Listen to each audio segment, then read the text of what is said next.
Good morning guys.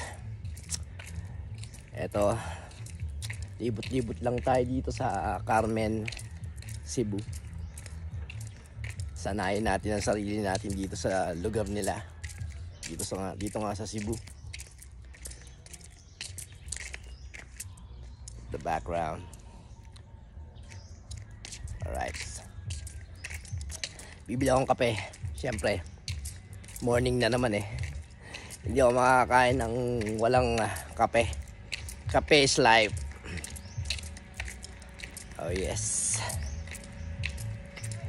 So, mapapasabak na naman ako ng mga salitang Cebuano. Masasanay din ako niyan. Pagdating ng mga ilang araw, sanayin natin sarili natin. So, hanggang dito na lang guys. Bye bye. Right. So ito, may nakita tayo dito ng tindahan. Tanong natin kung nagtitinda sila ng kape. Gusto ko magkape.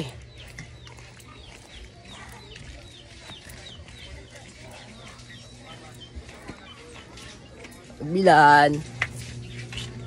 Meron kayong tindang yung timplado ng kape?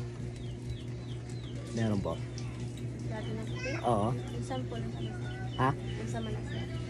Oo. Pasensya na, hindi ako sanay mag Ano ka ng kan? Kamay? Oo, yung yung nasa cup ba? Na kape. Yung nakatimpla na. Hindi. Ay, wala.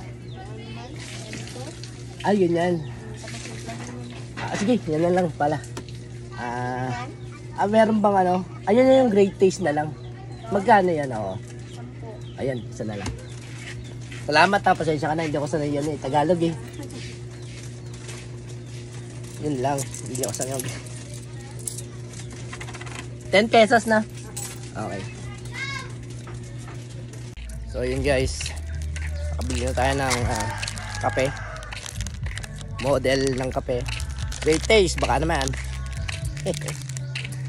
So yun, babalik na tayo dun sa hotel natin. Wala si Kuis Banban kasi namalengke dahil magsiswimming sila ng pamilya nila dito mamaya dito nga sa resort. So bali entrance na lang ang babayaran nila dahil nga naka-check-in naman kami dyan. Kasi ang sakop lang nung booking is 2 tao. Kami nga lang 2 ni Kuis Banban dun sa hotel. So bali yung magiging yung pamilya niya is babayaran yung entrance bawat isa. Pero yung cottage tsaka yung kwarto libre na yan. Okay na yan. Bali entrance na lang ang babayaran nila. So yun nga, balik na tayo doon sa hotel. So ayan ang view dito. Ang view dito sa tabing dagat tayo guys.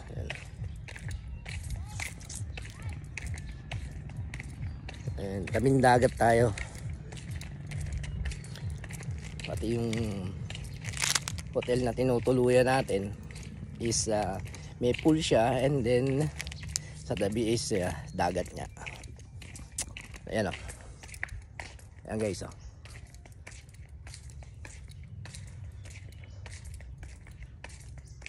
Ayan. Yan ang view dito. Yan puro coconut, and then dito sa side is puro puno. Ayan.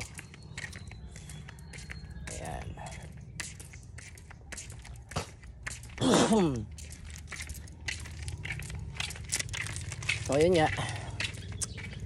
Sana ayos ang natin dito, yung takbo ng buhay natin dito sa Cebu. Hindi tayo magsisimula ulit. Kasi nga hintayin ko lang yung mahal ko, syempre nasa ibang bansa. So hintayin ko siya, siguro 2026 uwi na siya. So kailangan ko matutong magbisaya. Madali lang yan kapag gusto, may paraan. Madali na ang lahat. Good morning, guys. Ay, Tol, paki ano lang ano, yung ano nga pala, yung cover. Akala mo. Okay. Yung asawa ko sir, Pag ano, katukin na lang ako sa room 2. Ano? yung asawa ko sir, Sige. Ilis ang bidding. Okay. Salamat tol Okay. Ang gano'n lang ako dito, bibidyo lang ako. So ayun, stop dito yan. Good morning po. Stop dito yan sa resort. So ayan yung hotel. And then ito yung ano. Ayan nga yung sinasabi sa inyo, yung swimming pool. And then dito sa side na to is yung dagat. Ayan. So ayan. Atan nyo. Dito mga cottage. Ayan. Alright. So, yun nga guys. Ganito na lang at magpapalit ng covers doon sa sa kwarto. So, kailangan kong yun. Kailangan kong assist dahil nga wala silang susi. Asahan ng susi. So, guys, hanggang dito na lang. Bye-bye. Love you. Breakfast tayo, mga tol. Ayan. Century tuna, kape, at Skyflex. Alright. Good morning sa lahat.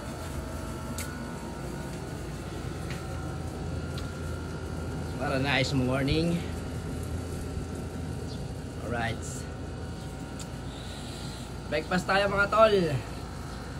Dito sa Carmen, Cebu City. Alright. So, low tide pa lang. Kaya mababa pa ang tubig ng dagat.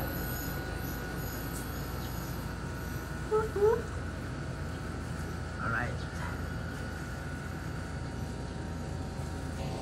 So guys, breakfast tayo. Alright. Yummy.